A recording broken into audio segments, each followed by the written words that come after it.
नमस्कार, स्वागत है आप सभी का हमारे कार्यक्रम सरोकार में। आपके साथ मैं हूं सोनाली शर्मा। दर्शकों, सरोकार में आज हम बात करने वाले हैं हथकरघा यानी कि हैंडलूम और हस्तशिल्प यानी कि हैंडीक्राफ्ट के संरक्षण, संवर्धन और प्रोत्साहन के बारे में।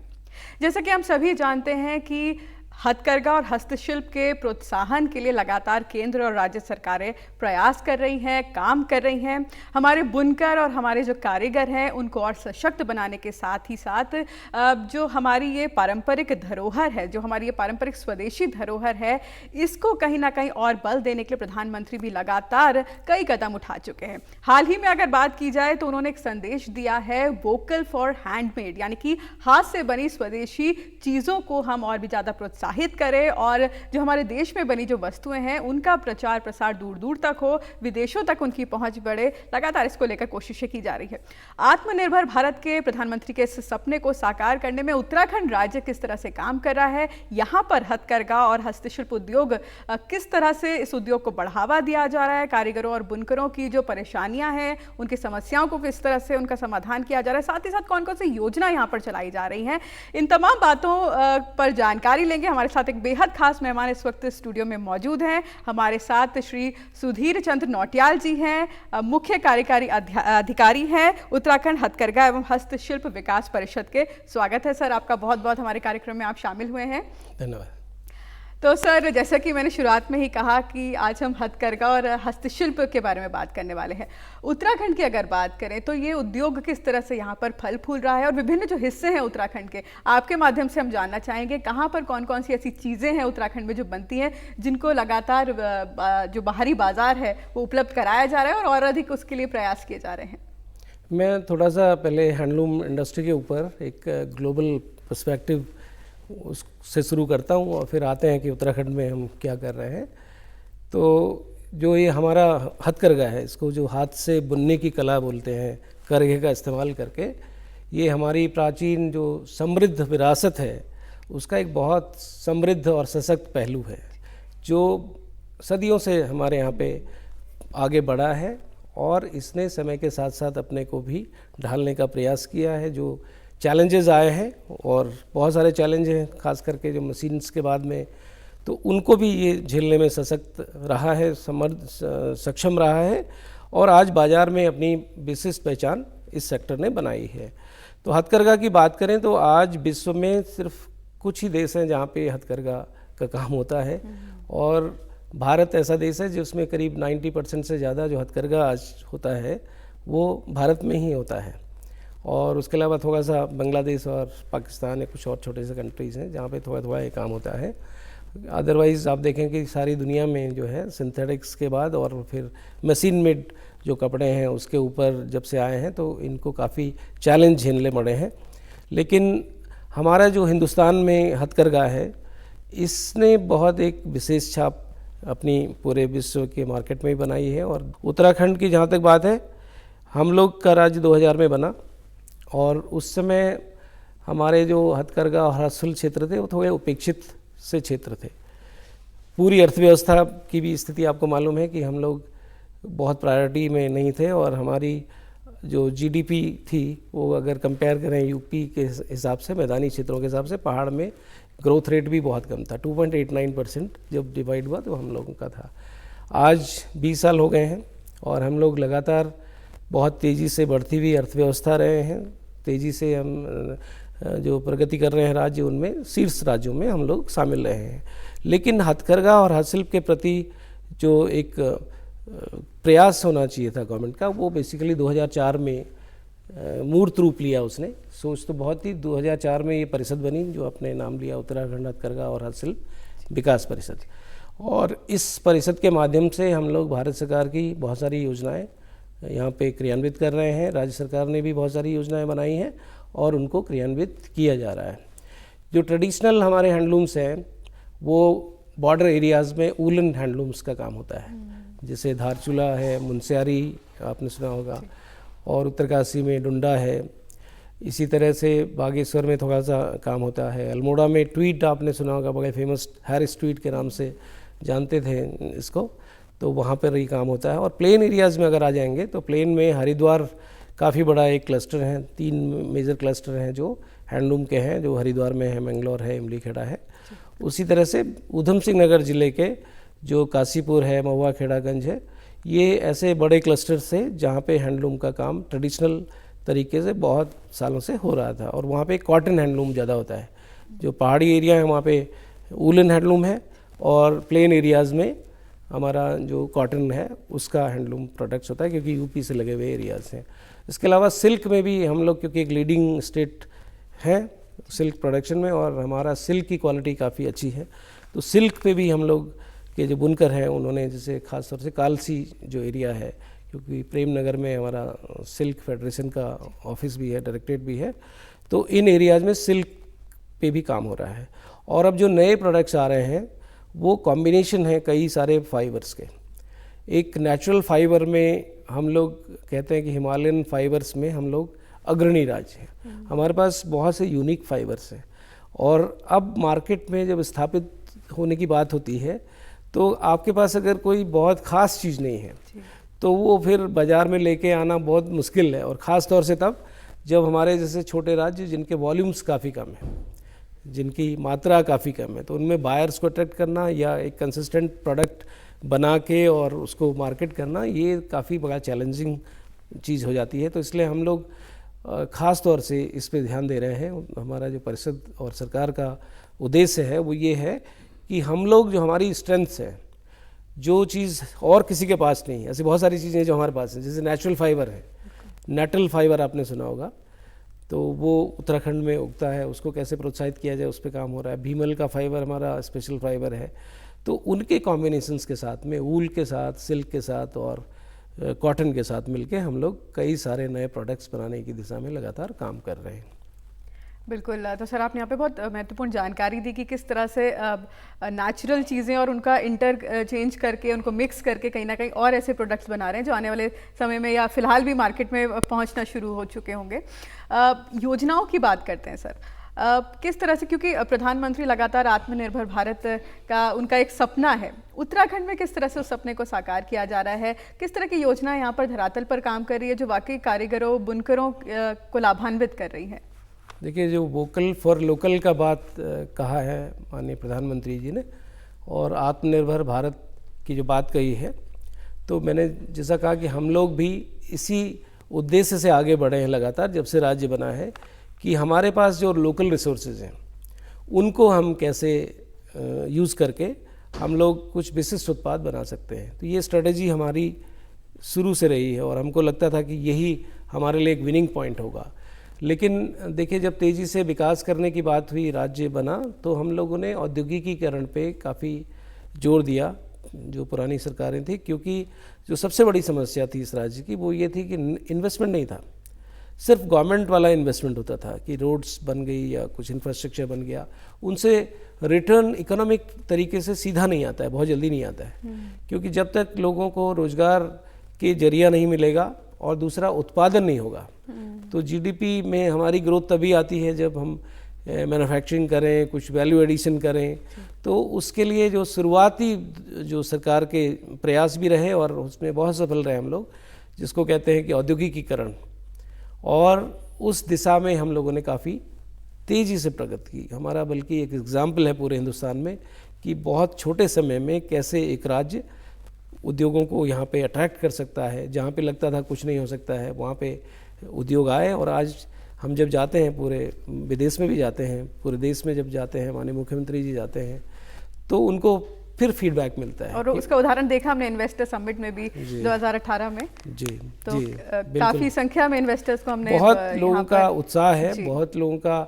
तो एक बात ये हुई है कि उत्तराखंड राज्य इसमें सफल रहा कि हम लोग बिजनेस के लिए भी एक अच्छे प्रदेश है।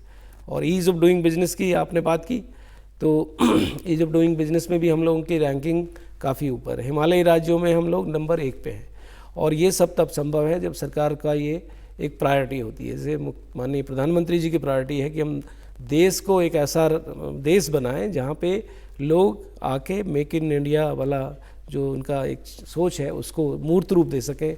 सबसे बेहतर जगह बने हिंदुस्तान जहाँ पे लोग आके इन्वेस्टमेंट कर सकें और उत्पादन कर सकें। तो उसी तरह से उत्तराखंड राज्य ने ये प्रयास लगातार किया है, और राज्य सरकार की ये टॉप प्रायोरिटी है कि हम लोग ईज ऑफ डूइंग बिजनेस की जो दिशा है उसको बनाए रखें।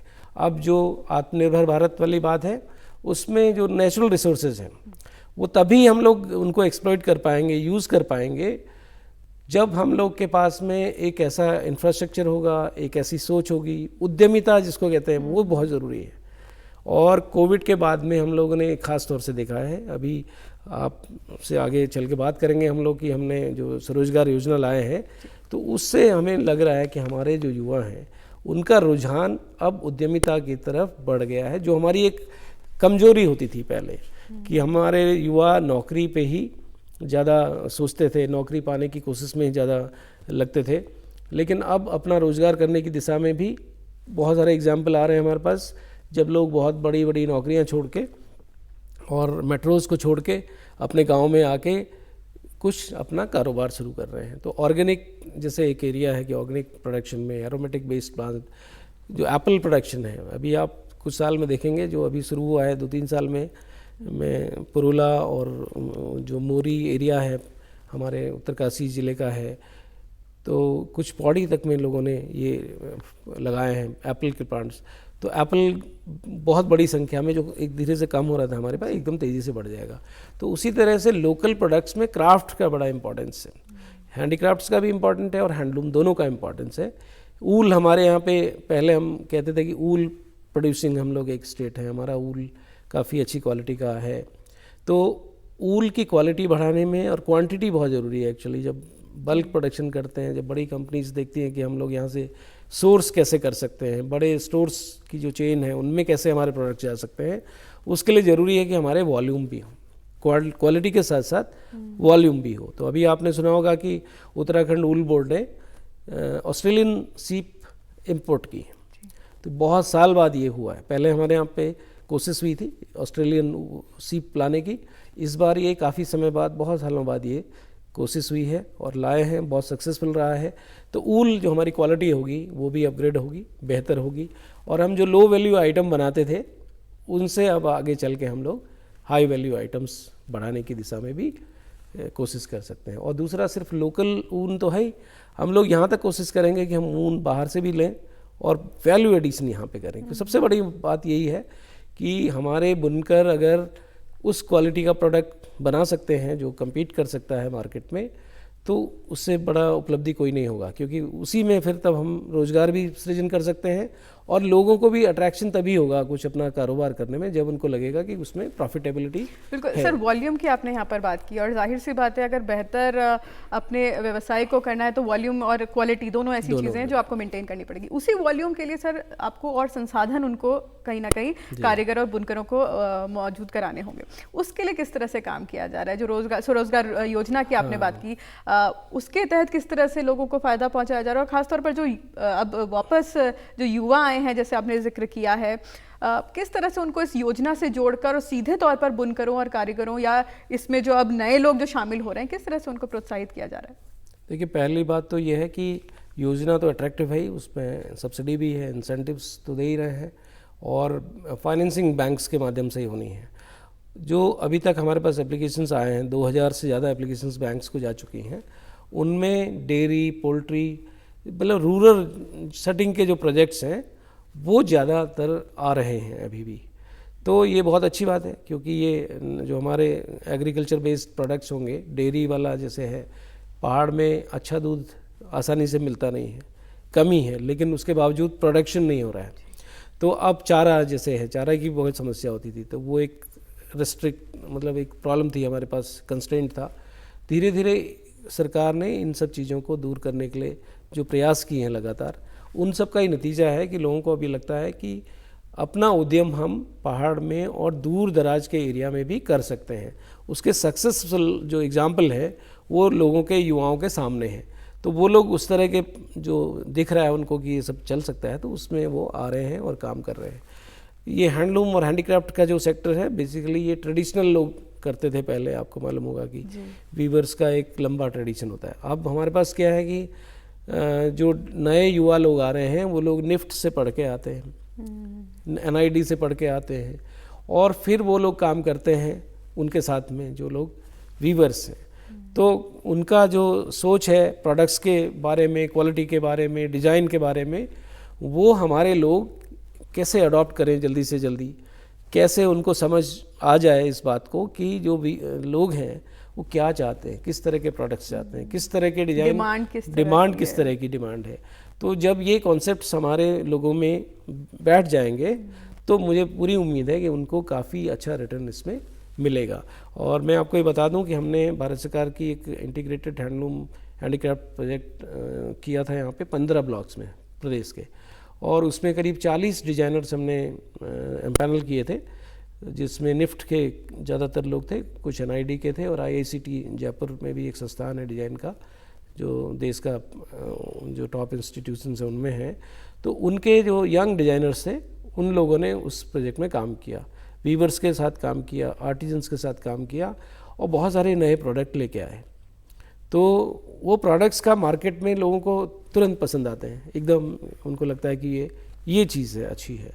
तो ये जो अंतर आया है और लोगों को अब लगने लगा है कि हम ऐसे प्रोडक्ट्स बना सकते हैं जिसकी वैल्यू मिल सकती है। अदरवाइज़ हैंडीक्राफ्ट में एक चैलेंज होता है और हैंडलूम में भी एक चैलेंज होता है जो कॉस्ट का होता है। मार्केट में ये बात सही है कि लोग अच्छी चीज़ चाहते हैं, लेकिन वो फिर प्राइस तो कंपेयर करेंगे। Price is very big factor जो डिसाइड करता है कि कौन सा प्रोडक्ट लेना है, कौन सा नहीं लेना है। चाइनीज़ प्रोडक्ट इसीलिए बहुत सारे चले पहले कि वो कॉस्ट में वो बहुत ही ज़्यादा कम थे, इसीलिए लोग उनको पसंद करते थे। तो कॉस्ट को भी मैच करना है, कॉस्टिंग्स भी हमारी सही आनी ज़रूरी है। और दूसरा, अगर उसका रिटर्न है, लोगों को लगता है कि ये वैल्यू है, पैसे की वैल्यू है, तो अब जो नए लोग आ रहे हैं, जो नए खरीदार आ रहे हैं, क्योंकि वो सक्षम हैं, उनके पास पैसा है, वो अच्छी चीज़ खरीदना चाहते हैं, चॉइस देखना चाहते हैं, तो अगर हमारे प्रोडक्ट हैंडमेड हैं तो इसकी वैल्यू भी है। जहाँ वो थोड़े कॉस्टली हो सकते हैं, लेकिन लोगों को अगर लगता है कि ये जेन्युइन हैंडमेड प्रोडक्ट है तो उसका वो प्राइस देने को भी तैयार हैं। तो ये हमें स्ट्रेटेजी बनानी होगी कि हमारे जो प्रोडक्ट्स हों तो वो एक तो जेन्युइन प्रोडक्ट्स हों कि हैंडमेड हैं वास्तव में, और जो उसमें मटेरियल हमने यूज़ किया है वो हम बताएं कि कौन कौन से मटेरियल हैं उसमें। तो हम ये कोशिश लगातार कर रहे हैं कि प्रोडक्ट्स में क्या क्या है, क्या क्या लोकल है, क्या और इसमें अगर ब्लेंडिंग किया है तो किस चीज़ का किया है, ओरिजिन कहाँ से है, ये सारे डिटेल्स भी उनको प्रोवाइड करें। और वो जेन्युइन प्रोडक्ट है ये भी हम सर्टिफाई करके देते हैं। हैंडलूम मार्क स्कीम भारत सरकार ने चलाई थी बहुत, जिसमें ये सर्टिफिकेट देते थे कि भाई ये प्रोडक्ट जो है हैंडलूम पे ही बना है। नहीं तो बाज़ार में जो खरीदार हैं उनको ये डिस्टिंक्शन करना कि ये हैंडमेड है या नहीं है बहुत बहुत मुश्किल है, इवन एक्सपर्ट्स के लिए मुश्किल हो जाता है। तो ये भरोसा ज़रूरी है। बिल्कुल। तो किस तरह से सरकार इन जो बुनकर हैं या जो ये कारीगर हैं इनको किस तरह से बाजार उपलब्ध कराती है, किस तरह से सरकार, क्योंकि हमने देखा है अभी फिलहाल तो कोविड की सिचुएशन है, लेकिन उससे पहले हमने देखा था कि किस तरह से सरस मेले होते थे, तमाम ऐसे आयोजन होते थे जहाँ पर सीधे तौर पर इन बुनकरों की जो प्रोडक्ट्स हैं उनको मार्केट में लाया जाता था और लोगों को भी बहुत इजीली कहीं ना कहीं उनके जो प्रोडक्ट्स हैं वो मिल पाते थे। तो किस तरह से ऐसी कोशिशें जहाँ पर सीधे आर्टिसन का जो प्रोडक्ट है वो लोगों तक पहुँच सके, सरकार किस तरह से इस पर सरकार का जो सबसे बड़ी जो इंटरवेंशन है मुझे लगता है और सक्सेसफुल इंटरवेंशन रही वो यही रही कि हम लोग टाइम टू टाइम ऐसे एग्जीबिशंस और ऐसे फेयर्स और मार्केटिंग इवेंट्स ऑर्गेनाइज कराते हैं। स्टेट गवर्नमेंट भी कराती है, कुछ भारत सरकार के जो एक्सपोर्ट प्रमोशन काउंसिल्स हैं वो लोग भी करते हैं, और जगह जगह हम लोग जाते हैं, अपने वीवर्स को भेजते हैं। और ये आपने नाम लिया, जैसे अभी नेशनल हैंडलूम एक्सपो होता था देहरादून का, बड़ा पॉपुलर है, most popular event in Dehradun, जिसमें सारे लोग इंतज़ार करते हैं हर साल की वो जब शुरू होगा तो साड़ी हम तब लेंगे, शॉल हम तब लेंगे, या उलन कोई प्रोडक्ट है, जो बुज़ुर्ग लोग हैं वो कहते हैं पंखी तब उस समय बहुत अच्छी मिलती है जब नेशनल हैंडलूम एक्सपो आता है।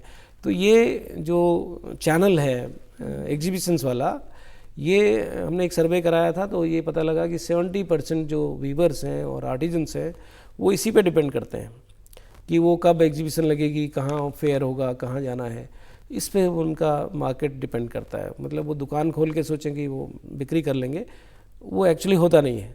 एम्पोरियम्स के माध्यम से भी लिमिटेड बिक्री होती है। तो ये एग्जीबिशंस का रोल बहुत ही इम्पॉर्टेंट है। और आपने जैसे कहा कि कोविड के वजह से ये खतरा हो गया है, हम लोग पिछले साल कुछ नहीं कर पाए हैं और इस साल भी कर पाएंगे कि नहीं अभी हम लोग श्योर नहीं हैं। दिसंबर और जनवरी में नेशनल हैंडलूम एक्सपो होता है और 5-6 करोड़ के प्रोडक्ट उसमें सेल होते हैं हैंडलूम के प्रोडक्ट्स। उसमें करीब 50% जो प्रोडक्शन होता है, जो सेल होता है, वो बाहर के प्रदेशों से होता है, 50% हमारा होता है। लेकिन अगर ये माने कि 2-2.5 करोड़ का हमारा उत्तराखंड से सेल हुआ तो हमारे वीवर्स के लिए, आर्टिजन्स के लिए बहुत बड़ी उपलब्धि होगी। आपको ये जान के बड़ा अच्छा भी लगेगा, हम लोग क्योंकि बहुत साल से देख रहे हैं, 20 साल से हम लोग देख रहे हैं। जब हमने शुरू किया था नेशनल हैंडलूम एक्सपो, तो इसमें भारत सरकार की सहायता से करते हैं। इसमें 18 लाख रुपए का सहायता भारत सरकार देती है, बाकी स्टेट से भी हम लोग खर्च करते हैं। तो लोग जो आलोचना करते थे इस तरह से कि ये तो बाहर के लोग आते हैं और यहाँ सेल करके चले जाते हैं, मतलब इसमें हम लोग क्यों इतना वो करते हैं, खर्चा भी करते हैं और इतना आयोजन करते हैं, इसमें तो बाहर के लोगों को सेल का मौका मिलता है। और हमारे लोग आते थे, बड़ी मुश्किल से उनको लेके आना पड़ता था, खुशामद करके लाना पड़ता था कि भाई आने जाने का किराया दे देंगे, यहाँ रुकने की व्यवस्था कर देंगे, आ जाओ, पैसे भी नहीं लेंगे। और अब ये हालत है कि पिछले 5-6 साल से कि लोग हमारे पीछे लगे रहते हैं कि हमें स्टॉल चाहिए, ठीक है, और प्राइस कोई भी होगा हम देंगे। तो और उनकी बिक्री भी अब होने लगी, पहले नहीं होती थी। क्यों नहीं होती थी? कि वो मार्केट को समझते ही नहीं थे। उन्होंने जब बाहर के स्टेट्स को देखा कि उनका सामान क्यों बिकता है, जब वो पता लगता है ना लोगों को कि आखिर लोग क्या चाहते हैं, तो जो भी जागरूक होगा शिल्पी या वीवर, वो ये देखता है कि क्या बिकता है, क्या नहीं बिकता, क्यों बिकता है, क्यों नहीं बिकता। शिकायत करने से नहीं होता है। कुछ लोग शिकायत करते हैं लेकिन वो आगे नहीं बढ़ सकते। आगे वही बढ़ते हैं जो उसमें ढूंढते हैं कि हम कैसे अपनी चीज़ों को बेहतर करें, क्वालिटी क्या चीज़ होती है, डिजाइन क्या चीज़ सर, होती एक चीज़ यहाँ पर और पूछना चाहती हूँ, समय की कमी है। 2 सवाल है मेरे। एक तो जैसे कि हम सभी जानते हैं कि ये पीढ़ी दर पीढ़ी काम है। क्या आपने ऐसा अनुभव किया है कि लगातार जो ये पीढ़ी चलती आई है, अब जो युवा हैं वो कुछ जो उन्हीं की पीढ़ी से जुड़े हैं वो इस काम को नहीं करें, जबकि दूसरे जो लोग हैं वो बाहर से आकर पढ़कर तब उनके साथ मिलकर काम करते हैं? क्या इस तरह की समस्या भी देखी जाती है कि लोग जो उन्हीं के साथ जुड़े हैं, उन्हीं की जो पीढ़ी के हैं, वो अब आगे चलकर इस काम को अपना नहीं रहे हैं? बिल्कुल, ये समस्या है और ये सब जगह है। उत्तराखंड में और बड़ी समस्या है कि जो ट्रेडिशनल वीवर्स हैं या ट्रेडिशनल आर्टिजन्स हैं, उनके अगली पीढ़ियां आसानी से इसमें नहीं आती हैं। ये चैलेंज हमेशा रहा है। लेकिन इसमें दोनों चीज़ हो रही हैं। 2 चीज़ क्या हो रही हैं कि एक तो जो लोग ट्रेडिशनल आर्टिजन्स नहीं हैं वो भी आ रहे हैं इसमें। मतलब बड़ा इंटरेस्टिंग है कि जो डिजाइनर्स हैं इवन वो काम करते हैं, वो प्रोडक्शन खुद भी कर सकते हैं, ऐसा नहीं है कि वो नहीं करते हैं। और दूसरे जो पढ़े लिखे लोग बाहर से वो आए हैं। दूसरा, जो लोग छोड़ गए थे, अब कुछ लोग, कम है ट्रेंड में, नहीं कहूँगा कि बहुत लोग आ गए हैं, बट कई लोगों को अब लगने लगा है कि हम लोग जो ये काम कर रहे थे वो काफ़ी प्रॉफिटेबल है। और इसके एग्जाम्पल हैं मेरे पास बहुत सारे। जैसे कालसी में 2-3 परिवार के यंग लोगों को मैं देखता हूँ कि उन्होंने देखा पूरा सब कुछ और ये पता लगा उनको कि हमारा जो प्रोडक्ट है वो बहुत अच्छा प्रोडक्ट है, हम लोग इसमें अच्छी इनकम कर सकते हैं, और वो उसमें स्टिक कर रहे हैं और आगे बढ़ रहे हैं। तो ये होता रहेगा। कुछ लोग बाहर निकलेंगे लेकिन अंदर भी कुछ लोग आ रहे हैं, ये सबसे बड़ा एक पॉजिटिव है। बिल्कुल। जो तमाम लोग अब हथकरघा और हस्तशिल्प की ओर अब देख रहे हैं और इसको जानना चाहते हैं, इसको समझना चाहते हैं, इसको सीखना चाहते हैं, उनके लिए आप क्या कहेंगे सर? और किस तरह से सरकार या आपका विभाग, किस तरह की योजनाएं ऐसी मौजूद हैं जो आने वाली पीढ़ी इससे जुड़ सके, जिनकी भले ही पुश्तें इसमें नहीं हो लेकिन सीखना चाहती, जिनकी रुचि हो, ऐसे लोगों को आप क्या कहेंगे? देखिए, हम लोग एक तो प्रशिक्षण का जो कार्यक्रम होता है, पहले वो एक रस्म अदायगी जैसा हो गया था धीरे धीरे, कि लोग सोचते थे कि सरकारी ट्रेनिंग प्रोग्राम्स हैं तो ये इनका कोई मतलब ज़्यादा नहीं है, बस पूरा करना है, लोगों को इकट्ठा होना है और स्टाइपेंड मिल रहा है उसमें तो वो ले लेना है। लेकिन जो ये डिज़ाइन वर्कशॉप्स हमने जब अभी कराए हैं, पिछले, मैंने आपको बोला एक प्रोग्राम हमने किया है, तो उसके बाद लोगों को ये लगने लगा है कि इनका वैल्यू है, इनसे हम सीख सकते हैं, इनसे हम लोग नए प्रोडक्ट्स बना सकते हैं। तो अब लोगों को ये लगने लगा है कि जो डिजाइनर्स के साथ जब काम करते हैं, पहले क्या होता था, ट्रेनिंग ऐसे लोग देते थे, हो सकता है जिनको कोई बहुत ज़्यादा कॉन्सेप्ट नहीं होता, वो तो जानते हैं कि बनाना कैसे वो सब, लेकिन बाज़ार की समझ नहीं है या फैशन की समझ नहीं है या कोई कॉन्सेप्ट नहीं है कि हम क्या बना रहे हैं, किसके लिए बना रहे हैं। तो अब ये इसमें काफ़ी इम्प्रूवमेंट हुआ है। 2 चीज़ मैं और आपको बताना चाहूँगा, जैसे हिमाद्री के बारे में भी आपसे बात हो रही थी। तो हिमाद्री हमारा एक ब्रांड है जो परिषद ने उत्तराखंड के बेस्ट प्रोडक्ट्स के लिए बनाया है। हिमाद्री के एम्पोरियम हमारे दिल्ली में भी हैं, देहरादून में भी हैं, और 2 नए एम्पोरियम हम भारत सरकार से हमें सैंक्शन हुए हैं इसी साल में, वो हम देहरादून में एक बना रहे हैं अपने पटेल नगर में ही, काफ़ी अच्छा एम्पोरियम बनेगा, एक हल्द्वानी में बना रहे हैं। दून हाट के बारे में आपने सुना होगा, Doon Haat last year CM साहब ने इनॉग्रेट किया था और बड़ी उसका रिस्पांस बहुत ही अच्छा आने लगा था। देहरादून के लोग दून हाट आते थे कि क्या प्रोडक्ट्स हैं वहाँ पे, तो काफ़ी अच्छे प्रोडक्ट्स थे। उसके अलावा ऑनलाइन सेल का भी हमने व्यवस्था की, तो मतलब ऑनलाइन सेलिंग के माध्यम से जितने कारीगर हमारे साथ जुड़ जाएंगे उतना उनको, एक तो कोविड की वजह से जो एग्जीबिशंस नहीं हो रही हैं तो थोड़ा बहुत उसमें फ़ायदा हो जाएगा। तो कोशिश हो रही है कि जो हम रेगुलर मार्केटिंग नहीं कर पा रहे थे, इवेंट्स नहीं कर पा रहे थे मार्केटिंग के, तो ऑनलाइन बिक्री उसकी बढ़ा सकें। और सरकार के अलावा कई युवा जो अच्छे पढ़े लिखे हैं और ऑनलाइन मार्केटिंग के बारे में समझते हैं, वो लोग भी प्रमोट कर रहे हैं कि हमारे उत्तराखंड के प्रोडक्ट्स ज़्यादा से ज़्यादा बाहर जाएं। तो ये सामूहिक जो प्रयास होगा, इसका मुझे ज़रूर विश्वास है कि हमारे प्रोडक्ट्स को पहचान मिलेगी। और जैसे उत्तराखंड की एक इमेज है, प्योर की इमेज है, हिमालयाज़ की इमेज है, और ऑर्गेनिक की इमेज है, नेचुरल की इमेज, ये सारे जो हमारे प्लस पॉइंट्स हैं ना, विनिंग जो पॉइंट्स हैं, इन सब को हम लोग कैश इस सेंस में कर पाएंगे कि हमारे लोग, उनकी ट्रेनिंग उनकी हो जाए, समझ उनको आ जाए, ब्रांडिंग कैसे हो प्रोडक्ट्स की, पैकेजिंग कैसे हो प्रोडक्ट्स की, ये सारी चीज़ें जो हो रही हैं लगातार धीरे धीरे आगे बढ़ रही हैं, इन सब के माध्यम से हम लोकल, वोकल फॉर लोकल, वो ज़रूर उसमें सफल हों। बिल्कुल। आप हमारे कार्यक्रम में आए सर, आपने इतनी महत्वपूर्ण जानकारी हथकरघा और हस्तशिल्प को लेकर दी। आपका बहुत बहुत शुक्रिया हमारे कार्यक्रम में आने के लिए। थैंक यू, धन्यवाद। तो दर्शकों, उम्मीद करते हैं आपको आज का हमारा कार्यक्रम में पसंद आया होगा, और जिस तरह से सर ने हमें जानकारी दी, उससे यही लगता है कि आने वाले समय में उत्तराखंड में हथकरघा और हस्त जो शिल्प है उसका भविष्य बेहद उज्जवल हमें नजर आ रहा है। फिलहाल के लिए हमें इजाज़त दीजिए, नमस्कार।